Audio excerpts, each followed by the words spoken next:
Good afternoon 10th class. कैसे हैं बच्चों आप? बच्चों, जो हमारा पिछला चैप्टर था, टॉपिक था, उसमें क्या था हमारा? तंत्रिका तंत्र यानी कि नर्वस सिस्टम। ठीक है, उसी को हम आगे आज बढ़ा रहे हैं। तो उसमें जो हम आज पढ़ने वाले हैं वो क्या है? आपका मस्तिष्क। ठीक हो गया? तो मस्तिष्क के बारे में हम पढ़ेंगे। ठीक, तो मस्तिष्क से पढ़ने से पहले आपको थोड़ा सा एक चार्ट दिखा देते हैं ताकि आपको समझने में हेल्प हो जाए। ठीक है, तो बच्चों, हमने परसों भी आपके पिछले लेक्चर में तंत्रिका तंत्र की बात करी थी। जो तंत्रिका तंत्र होता है वो दो भागों में बटा होता है। एक तो हमारा होता है केंद्रीय तंत्रिका तंत्र, दूसरा होता है हमारा परिधीय तंत्रिका तंत्र। ठीक है, केंद्रीय तंत्रिका तंत्र में क्या आता है? मस्तिष्क और मेरुरज्जु आता है। और परिधीय तंत्रिका तंत्र में क्या आता है हमारा? कि जितने भी हमारे बॉडी ऑर्गन हैं वहाँ पर जो तंत्रिकाओं का जाल होता है वो सारा ही किस में आ जाता है? परिधीय तंत्रिका तंत्र में आ जाता है। ठीक है, जैसे फिगर से समझते हैं हम कि अगर ये क्या है? हमारा ब्रेन है, सिर वाला हिस्सा है, और नीचे इस तरीके से इसमें क्या लगी हुई है? मेरुरज्जु लगी हुई है। फिर हमारी बॉडी आ जाती है, हाथ हो गए, ठीक है, हमारे नीचे को पैर हो गए। इसी तरीके से इसमें क्या होगा कि ये जो केंद्रीय तंत्रिका तंत्र है वो केवल इतने भाग तक, ठीक है, इतने भाग तक कार्य करेगा। कौन? केंद्रीय तंत्रिका तंत्र। ठीक है, जो रेस्ट भाग है उसमें कौन काम करेगा? परिधीय तंत्रिका तंत्र करेगा। ठीक है, केंद्रीय तंत्रिका तंत्र में क्या आ गया आपका? एक तो ब्रेन आ गया, ये वाला हिस्सा। दूसरा क्या आ गया? मेरुरज्जु आ गया। ये ही क्या करते हैं? पूरे शरीर को कंट्रोल करते हैं। ठीक है, इसलिए इसका नाम केंद्रीय तंत्रिका तंत्र। और परिधि में क्या आ गया? जितने भी हमारे होल बाकी रेस्ट शरीर में तंत्रिकाओं का जाल सारे अंगों में फैला है वो क्या हो गया? हमारा परिधीय तंत्रिका तंत्र हो गया। ठीक है बच्चों, अब देखिएगा कि जो परिधीय तंत्रिका तंत्र है उसमें भी दो प्रकार, मुख्य प्रकार की तंत्रिकाएं। एक तो है संवेदी तंत्रिका तंत्र, ठीक है, दूसरी है चालक तंत्रिका तंत्र। ठीक है, अब इसका उदाहरण समझाती हूँ मैं आपको। जैसे कि यहाँ पे क्या है? कैंडल जली हुई है, ठीक है, और यहाँ पे हमने क्या कर दिया है? गलती से किसी का हाथ आ गया आग पे। जैसे हम जाड़ों में आग सेकते हैं, अचानक हमारा आग पे लग गया, तो हम क्या करते हैं? हटा लेते हैं। तो ये क्रिया कैसे हो रही है? देखिए कि ये क्या है? इसके लिए उद्दीपन का कार्य कर रहा है, और हमारे सारे हाथ पैरों पर क्या है? क्या है? परिधीय तंत्रिका तंत्र लगा, यानी कि तंत्रिका तंत्र, न्यूरॉन लगे हुए हैं। इसने क्या करा? सीधे ही ये कि मेरा हाथ क्या है? आग पे आ गया है, कि सूचना किसको दी? मेरुरज्जु को दी पहले, और मेरुरज्जु ने किस तक ट्रांसफ़र करी? मस्तिष्क ने। ठीक है, तो मस्तिष्क ने फिर से क्या करा? आंसर करा। किसके थ्रू आंसर करेगा? वो देखिए, चालक तंत्रिका तंत्र। ठीक है, जो आंसर करेगा वो किसके थ्रू करेगा? चालक तंत्रिका। फिर से ये प्रोसेसिंग होगी, मस्तिष्क के मेरुरज्जु के पास आएगा, फिर हाथ तुरंत ही हम हाथ को क्या करेंगे? हटा लेंगे। ठीक है, तो इस तरीके से ये क्या क्रिया होती है? ठीक, कि क्या क्रिया हो रही है कि हमने चाहे हमारे पैर में कांटा चुभ जाए या हमारे हाथ आग पे चले जाए, ठीक है, या कुछ भी अन्य चीज़ हो जाए, तो हम क्या करते हैं कि हमारे जो संवेदी तंत्रिका तंत्र होते हैं ये क्या करते हैं? किसी भी उद्दीपन को, बाह्य उद्दीपन को किसके थ्रू? टिश्यू से, अंगों से कहाँ की ओर ले जाते हैं? मेरुरज्जु और मस्तिष्क की ओर ले जाते हैं। ठीक है, वहीं दूसरा यहाँ पर क्या हो गया? आंसर कर दिया मस्तिष्क ने कि तुरंत हाथ हटाइए या पैर हटाइए, तो ये कौन लेके आएगा? चालक तंत्रिका लेके आएगी इसको। कहाँ से? मस्तिष्क से लेके आएगी। फिर वो कहाँ तक पहुँचेगी? अंग तक पहुँचेगी, तो और हम हाथ को क्या करेंगे? अपना हटा लेंगे। ठीक है, तो इस तरीके से ये क्रिया संपन्न होती है। ठीक है, तो आज जो हमारा टॉपिक है बच्चों वो क्या है? मस्तिष्क है। ठीक है, तो मस्तिष्क क्या है? देखिएगा, मस्तिष्क हमारे शरीर का केंद्रीय सूचना प्रसारण केंद्र भी कह सकते हैं इसको। ठीक है, और इसको हम क्या कह सकते हैं? शरीर का सीपीयू भी कह सकते हैं। ठीक है, जैसे कंप्यूटर में होता है ना सीपीयू, तो वो क्या करता है? पूरी एक्टिविटीज़ को कंट्रोल करता है। तो मस्तिष्क क्या है? हमारे शरीर में जितनी भी क्रियाएं हो रही, चाहे वो सोचने समझने से संबंधित हैं, चलने से संबंधित हैं, या हृदय का धड़कना है, जितनी भी ऑल ओवर क्रियाएं हम करते हैं उनका जो कंट्रोल सिस्टम कौन है? वो क्या है? मस्तिष्क है। ठीक है, और मस्तिष्क क्या होता है? एक छोटा सा भाग है जो हमारे सिर में रहता है। ठीक है, खोपड़ी के अंदर ये क्या रहता है? सुरक्षित रहता है। ठीक है, खोपड़ी के अंदर क्या रहता है? सुरक्षित रहता है। एक हड्डियों का ढांचा होता है, बक्से जैसा उसके अंदर सुरक्षित रहता है। और इसमें 3 इस तरीके से लेयरें होती हैं जो इसको क्या करती है, सुरक्षा प्रदान करती है, बाह्य आघातों से दूर रखती हैं और नम बनाए रखती हैं इस क्षेत्र को। ठीक है, तो इस तरीके से। और जो इसका भार होता है वो कितना होता है, 1.2 टू 1.4 kg होता है। ठीक है, हमारे शरीर में जो मस्तिष्क है उसका भार लगभग 1.5 किलो के 1.2 से लेकर 1.4 kg तक हो सकता है। ठीक है बच्चों, अब देखिए क्या हो रहा है। मस्तिष्क का हमने सारी चीज़ें बताया कि मस्तिष्क सोचने समझने की शक्ति रखता है, ये है वो। ठीक, अब इसका हम क्या करेंगे, चित्र देखेंगे। ठीक, तो पहले ये वाला चित्र देखेंगे हम। ठीक, तो चित्र में देखिएगा कि जो हमारा मस्तिष्क है वो 3 भागों में बटा हुआ है। ठीक है, पहला है फोर ब्रेन, यानी कि हम इसको क्या कह देते हैं, अग्र मस्तिष्क। ठीक है, फिर आपका आ गया मिड ब्रेन, ये क्या हो गया हमारा मध्य मस्तिष्क। ठीक है, और फिर हमारा हिंड ब्रेन आ गया, इसको हम बोलेंगे पश्चिम मस्तिष्क। यानी कि जो हमारा मस्तिष्क है वो कितने भागों में बटा हुआ है, 3 भागों में बटा हुआ है। पहला कौन कौन सा, अग्र मस्तिष्क, दूसरा हमारा क्या हो गया मध्य मस्तिष्क, और तीसरा क्या हो गया पश्चिम मस्तिष्क। अब आप फिगर में देख पा रहे होंगे कि जो अग्र मस्तिष्क है वो सबसे ज़्यादा भाग को उसने क्या कर रखा है, कवर। जितना भी येलोविश पोर्शन दिख रहा है वो सारा ही क्या है, आपका अग्र मस्तिष्क है। ठीक है, और बीच में जो मिड ब्रेन है वो पिंकिश, इतना सा भाग वो क्या है, आपका मध्य मस्तिष्क है। और जो रेस्ट ये पीछे की ओर लगा हुआ है और ये स्तंभ जैसा दिख रहा है, ये क्या है, हमारा पश्चिम मस्तिष्क है। ठीक है, फिर से हटा के दिखा देते हैं आपको। ठीक, तो पहला क्या हो गया हमारा अग्र मस्तिष्क, जो कि सबसे बड़ा भाग है। फिर क्या हो गया हमारा मध्य मस्तिष्क, जो कि छोटा सा भाग है। और जो पश्चिम भाग है वो पीछे की ओर है और उसकी जो मात्रा है वो क्या है, मध्य मस्तिष्क से ज़्यादा है, लेकिन अग्र मस्तिष्क से क्या है, कम है। ठीक हो गया बच्चों, तो जो हमारा मस्तिष्क है वो कितने भागों में बटा है, 3 भागों में बटा है। कौन कौन सा, अग्र मस्तिष्क, मध्य मस्तिष्क और पश्चिम मस्तिष्क। ठीक, अब हम इस चित्र में आ जाते हैं। ठीक है, तो इस चित्र में हम आपको दिखाएंगे कि कहाँ पर क्या है। तो देखिएगा कि अभी हमने क्या बात करी, अग्र मस्तिष्क की बात करी। ठीक है, अग्र मस्तिष्क के 3 भाग होते हैं। ठीक, अग्र मस्तिष्क के 3 भाग होते हैं। प्रमस्तिष्क, ठीक है, ये पूरा हिस्सा है। प्रमस्तिष्क लगभग 80% भाग को बनाता है। ठीक है, दूसरा जो इसका भाग है थैलेमस, और तीसरा भाग है हाइपोथैलेमस।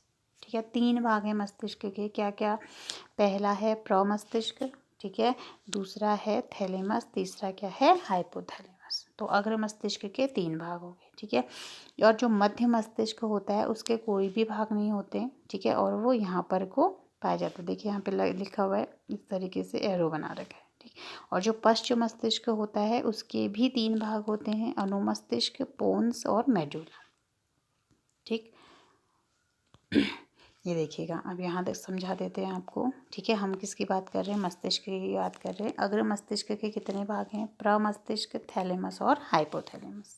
ठीक है, और ये मस्तिष्क का सबसे ज़्यादा भाग बनाता है। मध्य मस्तिष्क का कोई भी भाग नहीं है। ठीक है, और ये छोटा सा ही होता है। और जो पश्चिम मस्तिष्क है उसके पश्चिम मस्तिष्क हैं उसके भी 3 भाग हैं, अनुमस्तिष्क, पोन्स वेरुला और मेडुला ऑब्लांगेटा। समझ गए बच्चों, क्या क्या भाग हैं, फिर से देख लीजिए। मस्तिष्क के 3 मुख्य भाग हैं, अग्र मस्तिष्क, पश्चिम मस्तिष्क और मध्य मस्तिष्क। ठीक है, अग्र मस्तिष्क के 3 भाग हैं, प्रमस्तिष्क, थैलेमस और हाइपोथैलेमस। मध्य मस्तिष्क का कोई भाग नहीं है। पश्चिम मस्तिष्क के फिर से 3 भाग हैं, कौन कौन से हैं वो, अनुमस्तिष्क, पोन्स वेरुला और मेडुला ऑब्लांगेटा। ठीक है, अब इसकी स्थिति देखते हैं हम चित्र में। अभी इससे पहले भी थोड़ा दिखाया था मैंने, फिर से देख लेते हैं। अग्र मस्तिष्क क्या है, देखिए प्रमस्तिष्क ये वाला भाग है, इतना वाला। ठीक है, जो प्रमस्तिष्क होता है, ठीक, वो कितना भाग बताया था मैंने अभी, 80% भाग को बनाता है हमारे शरीर का। और इसमें 2 हेमिस्फीयर होते हैं, यानी कि 2 गोलार्ध होते हैं इस तरीके से। जैसे आपने अखरोट देखा होगा ना, इस तरीके का संरचना होती है। ठीक है, अखरोट की, और ये 2 गोलार्धों से बना हुआ होता है। और इन 2 गोलार्धों को जो जोड़ता है उसको हम बोलते हैं कार्पस कैलोसम। ठीक है, एक पट्टी जैसी संरचना होती है जिसको हम बोलते हैं कार्पस कैलोसम। ठीक है, तो एक भाग क्या है, लेफ्ट भाग है, दूसरा भाग क्या है, राइट भाग है। ठीक है, तो ये दो प्रकार के गोलार्धों से मिलकर बना होता है। और जो राइट भाग है यानी कि दाहिना भाग है वो हमारे शरीर के जो बायां हिस्सा है उसकी क्रियाविधि को नियंत्रित करता है। ठीक है बच्चों, दाहिना हिस्सा हमेशा बाएं हिस्से की एक्टिविटीज़ को क्या करेगा, कंट्रोल करेगा। ठीक है, और जो लेफ्ट हिस्सा होगा वो हमारे दाएं साइड की एक्टिविटीज़ को क्या करेगा, कंट्रोल करेगा। ठीक है, इसीलिए आप लोगों से कहा जाता है कि आप दोनों हाथों का इस्तेमाल अगर करेंगे, अगर हम दोनों साइड के ये जो गोलार्ध हैं इनका उचित उपयोग कर पाएंगे, अगर हम दोनों हाथों से क्या करेंगे, क्योंकि हम मोस्टली क्या करते हैं, राइट हैंड को ही क्या करते हैं, ज़्यादा काम उसी से लेते हैं, लेफ़्ट से हम बहुत कम काम करते हैं। ठीक है, तो अगर हम लेफ़्ट से भी काम करना शुरू कर दें तो हमारा जो मस्तिष्क होता है वो और ज़्यादा क्या हो जाता है, डेवलप हो जाता है। ठीक है, अच्छा अब इसके कार्य की बात करते हैं। जो प्रमस्तिष्क है वो क्या करता है, इसका कार्य है मुख्यतः क्या है, सोचना है। ठीक है, सोचना है, तर्क करना है, तर्क वितर्क करना है। ठीक, और याददाश्त। ठीक है, याद रखना किसी चीज़ को, याददाश्त से रिलेटेड है, या किसी सूचना को क्या करना है, ग्रहण करना है। कोई सूचना हम, जैसे मैं आपको पढ़ा रही हूँ, आप गेन कर रहे हैं ना इसको, तो इस सूचना को क्या करना है, ग्रहण करना है, और इस सारी चीज़ों को क्या करना है, नियंत्रित करना है। ये सारी एक्टिविटीज़ को कौन करेगा, प्रमस्तिष्क करेगा। ठीक है, और इसके साथ साथ ये क्या करता है, एक और मुख्य चीज़ है ऐच्छिक क्रियाओं को। ठीक है, जितनी भी हमारी ऐच्छिक क्रियाएं होती है, मतलब गति से हाथ पैरों को हिलाना, गति करना, एक स्थान से दूसरे स्थान में जाना, जितने भी हमारे ऐच्छिक कार्य होते हैं उन सब पर भी नियंत्रण कौन करता है, हमारा प्रमस्तिष्क करता है। कौन करता है बच्चों, प्रमस्तिष्क करता है। ठीक है, तो प्रमस्तिष्क क्या है, 80% भाग को बनाता है, दो दाएं और बाएं हिस्सा बनाता है ये। ठीक है, यानी कि इसके दो गोलार्ध होते हैं, जैसे हम अखरोट को अगर तोड़ेंगे तो उसके भी दो भाग होते हैं, वैसे ही यहाँ पर दिखाई देता है। और उसको जो जोड़ता है वो क्या है, कार्पस कैलोसम है, दो भागों को जो जोड़ता है। और इसका जो मुख्य कार्य है वो क्या है, सोचना है, तर्क वितर्क करना है, याददाश्त है, सूचनाओं को ग्रहण करना है। ऐच्छिक कार्य जो भी हमारे होते हैं उन सब का कंट्रोल कौन करता है, हमारा प्रमस्तिष्क करता है। ठीक है, अब जो इसका दूसरा भाग है वो क्या है, आपका थैलेमस है। जो इसका दूसरा भाग है वो क्या है, थैलेमस। यहाँ पे दिख रहा होगा आपको, थैलेमस छोटा सा ही भाग है। ठीक है, तो थैलेमस क्या करता है कि ये दर्द, जैसे हम चोट लगी हमें दर्द का अनुभव कराएगा। ठीक है, या हम ठंडा मौसम हो रहा है, ठंडे का अनुभव कराएगा। तो क्या है, इसका दर्द का अनुभव कराता है, गर्म चीज़ों का अनुभव कराता है, और किसका, ठंडा, यानी कि ठंडे का हमको क्या करेगा, अनुभव कराएगा। तो थैलेमस का इतना सा ही काम होता है। और जो भी प्रमस्तिष्क के साथ जो सूचनाएं जाती हैं उनको आगे ले जाने में भी क्या करता है, हेल्प करता है। ठीक है, नेक्स्ट हम बात करते हैं इसमें हाइपोथैलेमस की। ठीक है, हाइपोथैलेमस भी क्या है, इसमें बहुत इंपॉर्टेंट है। देखिए इसकी जो पोजीशन है यहाँ पर है, यहाँ से इस तरीके से यहाँ पे एरो लगा हुआ है। ठीक है, तो हाइपोथैलेमस क्या काम करता है बच्चों, कि जो हमारा भूख है, ठीक है, दूसरा क्या है, भूख से रिलेटेड प्यास है। ठीक है, तो हमारे भूख प्यास पे ये क्या करता है, इसका नियंत्रण होता है। ठीक है, जैसे हमने बहुत लंबे समय से कुछ नहीं खाया है तो ये हमारी जो आते हैं वो अनुकुंचन गति करती है और ब्रेन तक मैसेज भेजती है, तो वहाँ पर जो हाइपोथैलेमस है इसके ही कारण हमको भूख प्यास का क्या होता है, हमारे शरीर को अनुभव होता है। ठीक है, और इसके साथ साथ ये क्या करती है, हमारे शरीर के टेम्परेचर को, यानी कि तापमान को और हमारे शरीर में जो पानी की मात्रा है उसका भी ये क्या करता है, कंट्रोल करता है, कि ज़्यादा है या कम है, तो उस हिसाब से टेम्परेचर कम होना चाहिए, ज़्यादा होना चाहिए, ये सारी चीज़ों का क्या करता है, कंट्रोल करता है। ठीक है, एक और मुख्य कार्य है इसका, यहाँ पे आप देख रहे होंगे मैंने रेड पेन से पी लिखा हुआ है। ठीक है, तो ये क्या है, आपकी प्यूट्रेटरी ग्लैंड है, यानी कि पीयूष ग्रंथि है। तो ये क्या होती है, इस तरीके से मटर के दाने के समान होती है। ठीक है, इसमें से क्या निकलते हैं बच्चों, बहुत सारे हार्मोन निकलते हैं। ठीक है, जो हार्मोन हमारे शरीर के लिए कार्य करते हैं, तो इससे जितने भी हार्मोन निकलते हैं, चाहे वो मोचक हार्मोन हो, चाहे वो निरोधी हार्मोन हो, तो उन सब का कंट्रोल कौन करता है, हमारा हाइपोथैलेमस करता है। समझ गए, तो हाइपोथैलेमस का कार्य क्या है, कि एक तो ये जो पीयूष ग्रंथि से निकलने वाले हार्मोन हैं उनका क्या कर रहा है,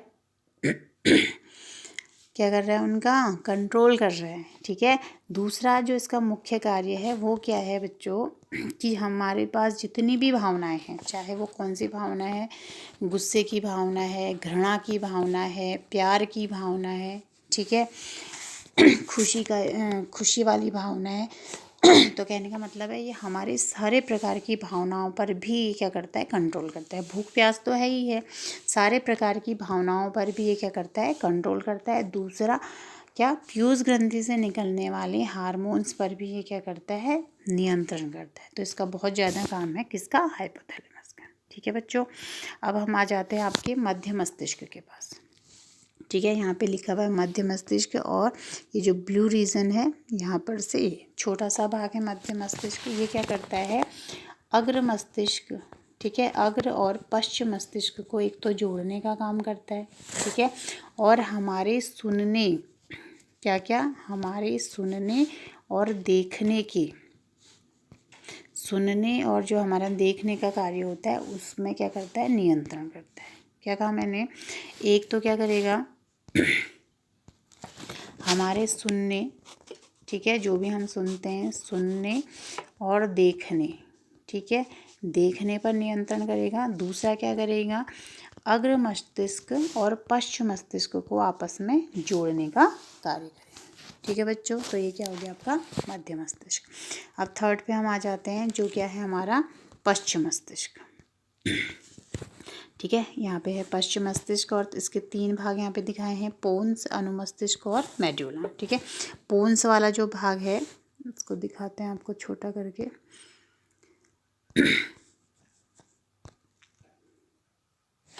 पोन्स वाला जो भाग है ये वाला भाग है, ठीक है, जो इस तरीके से लगा हुआ है यहाँ पे इस तरीके से, तो ये क्या हो गया आपका पोन्स वाला भाग हो गया। ठीक है, और इसके नीचे पीछे की ओर अनुमस्तिष्क लगा हुआ है, और नीचे जो स्टेम जैसा स्ट्रक्चर है वो क्या है, मेड्यूला है। ठीक है, फिर से देख लेते हैं। जो हमारा पोन्स है वो क्या है, यहाँ पे आपको दिख रहा होगा, फिर भी दिखा देते, ये वाला हिस्सा पोन्स हो गया। ठीक है, पोन्स का काम क्या होता है, ये हमारे अभी बताया था ना, दायां और बाएं गोलार्ध को, ठीक है, हेमिस्फीयर को क्या करता है, जोड़ने का काम करता है।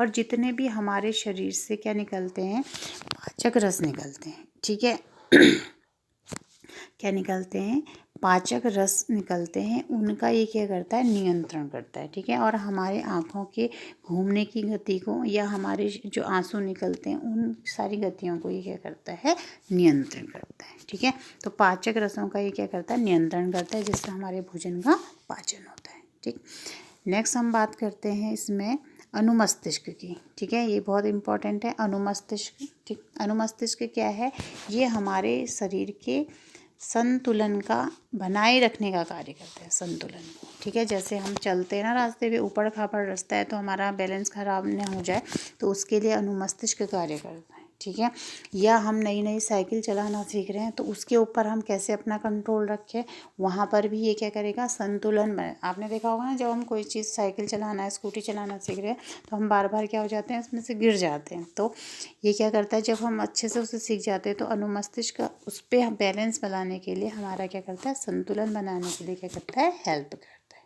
ठीक है, नेक्स्ट है हमारा इसमें मुख्य मेडुला ऑब्लिंगेटा। ठीक है, तो मेडुला ऑब्लिंगेटा ये इस तरीके से जो बना हुआ है, यहाँ पे इसके नीचे वाला भाग है, ये वाला भाग। तो मेडुला ऑब्लिंगेटा क्या करता है, हमारी जितनी भी अनैच्छिक क्रियाएं होती हैं, एक तो होती है अच्छी क्रियाएं, दूसरी क्या होती है, अनैच्छिक क्रियाएं। जितनी भी हमारी अनैच्छिक क्रियाएं होंगी जो हमारी इच्छा के अनुसार नहीं होती हैं, जैसे हृदय का धड़कना है, ठीक है, या क्या करना है, सांस लेना है, अंदर जो हमारी सांस की क्रिया हो रही है ना, यानी कि फेफड़ों से जो रिलेटेड क्रिया हो रही है। ठीक, तो ये सारी चीज़ें कौन करेगा, हमारा मेडुला ऑब्लिंगेटा करेगा। यानी कि जितनी भी अनैच्छिक क्रियाएं हमारे शरीर में हो रही हैं उन सब का नियंत्रण कौन करता है, मेडुला ऑब्लिंगेटा करता है। समझ गए बच्चों, तो ये क्या था आपका मस्तिष्क। फिर से देख लेते हैं एक बार। ठीक है, जो हमारा मस्तिष्क है वो 3 भागों में बटा हुआ है, अग्र मस्तिष्क, पश्चिम मस्तिष्क और मध्य मस्तिष्क। ठीक है, अब यहाँ पे एक चीज़ और देखिएगा आप, यहाँ पे मध्य मस्तिष्क और पश्चिम मस्तिष्क दोनों को जोड़कर क्या लिखा हुआ है, मस्तिष्क स्तंभ। यानी कि जो ये वाला पोर्शन है और ये वाला पोर्शन है, ये क्या कर रहा है, नीचे इसके मेरु रज्जु भी होते हैं। यहाँ पे देखिए मेरु रज्जु लिखा हुआ है। तो ये तीनों ही मध्य, पश्च और मेरु रज्जु मिलकर ये पीछे को मस्तिष्क स्तंभ बनाते हैं। ठीक है, स्टेम बनाते हैं मध्य, यानी कि उसको जोड़ने के लिए स्पेस देंगे किससे, परिधीय तंत्रिका तंत्र से। ठीक है, तो ये क्या हो गया आपका, मस्तिष्क स्तंभ बनाते हैं। कौन कौन, मेरु रज्जु, मध्य मस्तिष्क और पश्चिम मस्तिष्क। ठीक है बच्चों, तो इस चित्र को आप अपनी कॉपी में भी बनाएंगे। ठीक है, फिर से एक बार हम देख लेते हैं। ये तंत्रिका तंत्र है। ठीक है, तंत्रिका तंत्र में हमने क्या बात करी थी कि नर्वस सिस्टम हो गया, दो भाग हैं, केंद्रीय तंत्रिका तंत्र, परिधीय तंत्रिका तंत्र। केंद्रीय तंत्रिका तंत्र में मस्तिष्क और मेरु रज्जु आते हैं। परिधीय में संवेदी तंत्रिका और चालक तंत्रिका आती है। फिर हम जिसकी आज बात कर रहे हैं वो क्या है, मस्तिष्क। मस्तिष्क के 3 भाग हैं, अग्र, मध्य और पश्च। अग्र मस्तिष्क के प्रदर 3 भाग हैं, प्रमस्तिष्क, थैलेमस, हाइपोथैलेमस। पश्चिम मस्तिष्क के अनुमस्तिष्क, पोन्स मेरुलाई और मेडुला ऑब्लिंगेटा। ठीक है, तो क्या है, इस तरीके से आपको काम करना है। इसको आप फिगर को आप कॉपी में बना लीजिएगा। तो आज के लिए इतना ही।